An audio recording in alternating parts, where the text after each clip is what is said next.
Rocket ஜுன்ஜுன்வாலாவை பத்தி நீங்க நிறைய பேர் வந்து ஏற்கனவே கேள்விப்பட்டிருப்பீங்க. அவர் வந்து இந்தியால வந்து ஷேர் மார்க்கெட்ல ஒன் ஆஃப் த லெஜெண்ட்னே சொல்லலாம். அவர் இந்தியன் ஷேர் மார்க்கெட்ல வந்து கிட்டத்தட்ட பாத்தீங்கன்னா 30 இயர்ஸ்க்கு மேல வந்து இருந்திருக்காரு.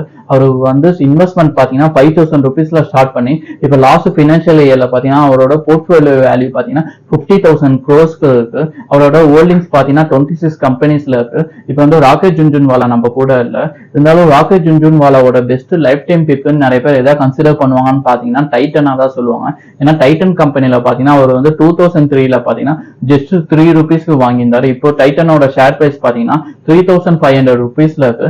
லாஸ்ட் 20 இயர்ஸ்ல பாத்தீங்கன்னா டைட்டனோட ஷேர் பாத்தீங்கன்னா அவருக்கு வந்து பாத்தீங்கன்னா 1000 times வந்து ரிட்டர்ன்ஸ் கொடுத்துருக்கு. ராக்கெட் ஜுன்ஜுன்வாலாக்கு டைட்டன் கம்பெனி மாதிரி உங்களுக்கு வந்து ஏதோ ஸ்டாக் வந்து உங்க லைஃபே சேஞ்ச் பண்றதுக்கு வாய்ப்பு இருக்கு. கண்டினியூஸா இன்வெஸ்ட்மெண்ட் பண்ணிட்டே இருங்க. இந்த வீடியோ பிடிச்சிருந்துச்சுன்னா வீடியோ லைக் பண்ணிக்கோங்க. உங்களோட இன்வெஸ்ட்மெண்ட்ஸ் நாலேஜ் அப்கிரேட் பண்ணிக்கிறதுக்கு நம்ம சேனல் மறக்காம சப்ஸ்கிரைப் பண்ணிக்கோங்க.